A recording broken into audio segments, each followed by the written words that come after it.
तो गाइस कैसे हैं आप सब लोग। स्वर्ड्स एंड स्कार्स के एपिसोड 78 के साथ हाजिर हो। तो लास्ट एपिसोड के एंड पे हमने देखा था कि हमारी प्रिंसेस मुश्किल में पड़ जाती है क्योंकि वहां पर उनके सामने दो बैंडिट्स कहीं से निकल कर आ जाते हैं और वो उनसे रिक्वेस्ट करते हैं कि हम लोग तुम्हें वहां पर जंगल के दूसरी तरफ छोड़ देंगे, लेकिन तुम्हें यहाँ पर रास्ते में हमारी मदद लेनी पड़ेगी क्योंकि जंगल बहुत ज्यादा खतरनाक है। तो नौकरानी उनसे कहते हैं कि तुम लोगों का शुक्रिया, लेकिन हमें तुम्हारी मदद नहीं चाहिए, तुम लोग अपने रास्ते जाओ और हम लोग अपने रास्ते जा सकते हैं, हम तुम्हारी मदद नहीं लेना चाहते। तो दूसरे वाला टकले वाला उसे कहता है कि प्लीज यहाँ पर आप ऐसा तो मत कहो, हम लोग यहाँ पर इतने बुरे इंसान नहीं है, हम लोग बहुत ही अच्छे लोग हैं और तुम्हें यहाँ पर बहुत ही अच्छे से दूसरी तरफ पहुंचा देंगे। कहीं ऐसा ना हो कि बाद में जंगली जानवर तुम्हारे पर अटैक कर दे या फिर कोई लुटेरे यहाँ पर आकर तुम्हारी इज्जत लूट लें। तो हमारे जैसे अच्छे लोगों के ऊपर भरोसा करो और हमें यहाँ पर तुम्हारे साथ चलने दो। तो नौकरानी से कहते हैं नहीं नहीं, हम लोग खुद से जा सकते हैं। और रेड हेयर गॉब्लिन जो होता है उसे कहता है कि तुम्हें यहाँ पर परेशान होने की जरूरत नहीं है, तुम लोगों ने मेरे बारे में तो सुन ही रखा होगा, मैं फेमस रेड हेयर गॉब्लिन हूँ, लोग जानते हैं कि मैं लड़कियों की कितनी ज्यादा इज्जत करता हूँ, तो तुम्हें यहाँ पर बिल्कुल घबराने की जरूरत नहीं है। तो ये बात सुनते ही हमारी प्रिंसेस जो होती है, क्योंकि उसने रेड हेयर गॉब्लिन को पहले से ही देखा हुआ है, वो उसे पहचानती है, तो वो कहती है कि ये बंदा तो यहाँ पर झूठ बोल रहा है, ये रेड हेयर गॉब्लिन है नहीं।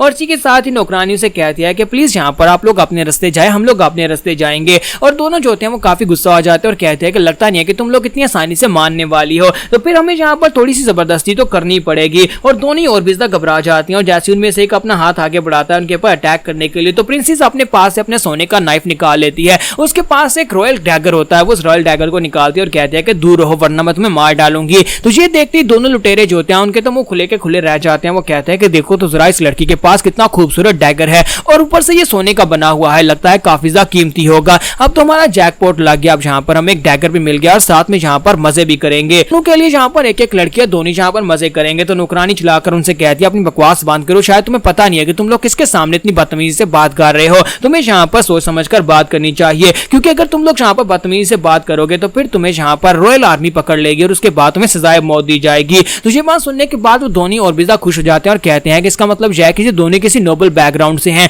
अब जबकि ये नोबल बैकग्राउंड से हैं तो इसका मतलब यह है कि इन दोनों को किडनैप करके काफी सारा पैसा भी लिया जा सकता है। टकले वाला कहता है कि मैंने आज से पहले कभी किसी नोबल लड़की के साथ मजे नहीं किए, मैं यहाँ पर गांव की लड़कियों के साथ मजे कर करके थक चुका हूँ। तो नौकरानी कहती है कि ये लोग तो यहाँ पर मानने को तैयार ही नहीं, और इसी के साथ ही वो चलाकर उनसे कहते हैं कि ये हमारे कंट्री की प्रिंसेस हैं और तुम हमारी प्रिंसेस हो रही के सामने इस तरह से बिल्कुल भी पेश नहीं आ सकते, जल्दी से अपने सर झुकाओ और यहाँ पर माफी मांगो। जबकि वो दोनों कहते हैं कि अच्छा तो ये प्रिंसेस है। नौकरानी से कहते हैं कि हाँ ये प्रिंसेस है, अब तुम लोगों को अपने घुटने टेकर माफी मांग लेनी चाहिए। जबकि वो दोनों वहां पर जोर जोर से हंसना शुरू कर देते हैं और कहते हैं कि अब तो यहाँ पर और भी ज्यादा मजा आने वाला है, हमने पहले कभी नोबल फैमिली की लड़कियों से मजे नहीं किए और आज हम लोग यहाँ पर एक प्रिंसेस और उसकी नौकरानी के साथ मजे करने वाले हैं और साथ ही में यहाँ पर ढेरों सारा पैसा भी मिलेगा, हम लोग यहाँ पर इसको किडनैप कर लेंगे। और इसी के साथ ही वो कहता है कि अब तुम लोग यहाँ पर चुपचाप मानोगी या फिर हम लोग तुम्हारे साथ जबरदस्ती करें। तो प्रिंसेस कहती है कि कमीनों कहीं के हमसे दूर रहो। और उसके बाद वो दोनों लड़कियों को उठा लेते हैं, वो दोनों लड़कियों को उठाकर आगे की तरफ बाढ़ होते हैं, जबकि लड़कियां चिल्ला चिल्लाकर उनसे कह देती है कि प्लीज हमें छोड़ दो, हमें जाने दो,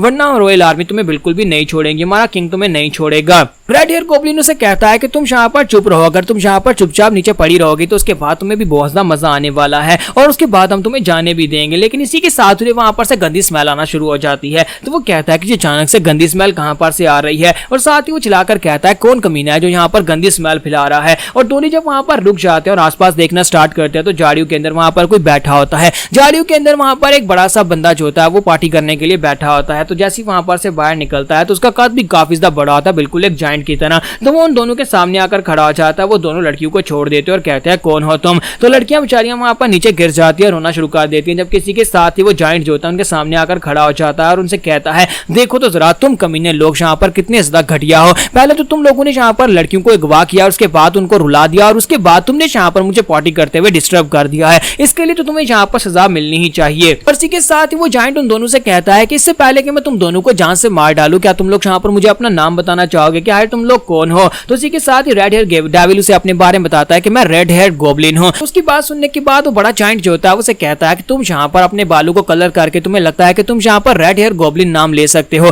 तुम्हें क्या लगता है कि रेड हेयर गॉब्लिन बनना इतना ज्यादा आसान काम है। रेड हेयर गॉब्लिन जो है वो अगर दूर से भी यहाँ पर से चलता हुआ जा रहा हो, अगर कोई अंधा भी देखकर बता सकता है कि ये रेड हेयर गॉब्लिन जा रहा है, लेकिन तुम तो यहाँ पर उसकी पॉटी भी नहीं हो। फिर साथ ही वो चिल्लाकर उनसे कहता है कि अपनी बकवास बंद करो और यहाँ पर जल्दी से अपने असली नाम बताओ। तो इसी के साथ ही वो दोनों जो होते हैं उन्हें अपने बारे में बता देते हैं। रेड हेयर गॉब्लिन से कहता है कि हम टू डेविल्स ऑफ लियोनिंग हैं। जैसे वो उसे अपने दोनों के बारे में बताता है तो इसी के साथ ही वो कहता है कि तुम दोनों के बारे में तो मैं जानता हूँ, तुम दोनों वाकई में काफी ज्यादा कमीने हो, तुम दोनों के ऊपर काफी सारी बाउंड्री भी है क्योंकि तुम लोगों ने बहुत सारी लड़कियों का रेप किया और बहुत सारे लोगों को लूट लूटा है और बहुत सारे लोगों की जान भी ली है। रेड हेयर उसे कहता है कि बताओ कि अब तुम कौन हो। तो वो कहता है क्या तुमने मेरा कभी नाम सुना है? मुझे वैक होंग ची कहते हैं। तो वो कहता है कि वैक होंग ची, इसका मतलब यह है कि तुम the famous wave king bounty Hunter हो। और इसी के साथ ही हमारा वेव किंग जो होता है अपनी तलवार को घुमाकर दोनों के ऊपर स्ट्राइक लगाता है और एक स्ट्राइक में दोनों के सर उड़ा देता है और दोनों वहीं पर मर जाते हैं। जब किसी के साथ ही प्रिंसेस जो होती है और उसकी नौकरानी दोनों वहां पर चीख मारते हैं। तो वेव किंग उनकी तरफ देखता चिल्लाकर कहता है बकवास बंद करो, तुम्हें किसने कहा कि जहां पर चिल्लाओ। तो वो दोनों खामोश हो जाती हैं।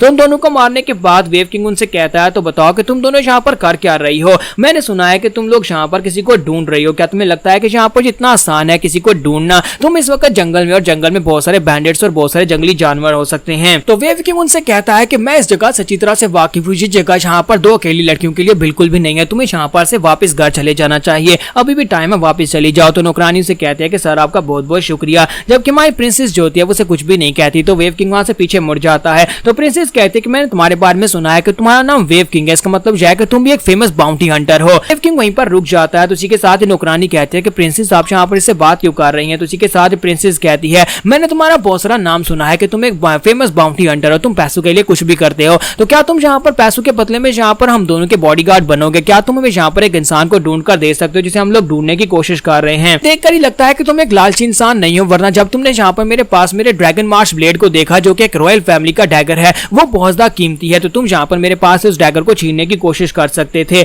इसी वजह से मैं यहाँ पर तुम्हें पैसे देने को तैयार हूँ ताकि तुम यहाँ पर हमारे बॉडीगार्ड बन जाओ। क्या तुम हमारे एस्कॉर्ट बनने को तैयार हो? हम तुम्हें यहाँ पर काफी सारा पैसा दे सकते हैं। तो ये बात सुनने के बाद वेव किंग वहां पर सोच रहा होता है क्या ये छोटी बच्ची यहाँ पर मेरे सामने एक प्रस्ताव रख रही है, क्या मेरे साथ डील करना चाहती है? तो इसी के साथ ही प्रिंसेस से कहती है तो फिर क्या तुम यहाँ पर मेरे गार्ड बनना चाहोगे? वेव किंग इसी के साथ उसके पास उसके ड्रैगन मार्च ब्लेड को लेता है, उसे चेक करता है क्योंकि प्रिंसेस जो होती है वहां पर कीमत के तौर पर उसे वो ब्लेड दे रही होती है। तो वो उसे कहता है कि इस ब्लेड को देखकर तो लगता है ये वाकई में रॉयल फैमिली का ही ब्लेड है, लेकिन क्या तुम्हें लगता है कि इतना काफी रहेगा? तो प्रिंसेस उसे कहते हैं कि हाँ मुझे तो लगता है कि यहाँ पर इतना काफी रहेगा क्योंकि एम्परर ने, मरने वाले एम्परर ने यहाँ पर पर्सनली मुझे दिया था, यानी मेरे डैड ने मुझे ये ब्लेड दिया था। वेव किंग उसे कहता है तुम्हारे कहने का मतलब यह है कि अगर तुम यहाँ पर काम होने के बाद मुझे मेरी रकम नहीं दे पाती तो उसके बदले में यहाँ पर इस ब्लेड को अपने पास रख सकता हूँ, क्या तुम यही डील करना चाहती हो? तो प्रिंसेस कहती है कि हाँ यही डील है। तो उसी के साथ ही वेव किंग उसे कहता है कि बताओ कि हमारा कॉन्ट्रैक्ट कितने पीरियड का होगा? तो वो उसे कहता है कोई पता नहीं, जब तक डोंग बैंग मुई मिल नहीं जाता तब तक तुम हमारे बॉडीगार्ड ही बने रहोगे। तो वेव किंग उसे कहता है कि मैं यहाँ पर इस तरह के काम बिल्कुल भी नहीं करता जिसमें मुझे यही पता ना हो कि टाइम लिमिट कितनी है। इस तरह तो यहाँ पर तुम लोग मुफ्त में मुझसे कितना काम करवा लोगे? तो प्रिंसेस उसे कहता है कि क्या तुम यहाँ पर रेड हेयर डेविल के बारे में जानते हो?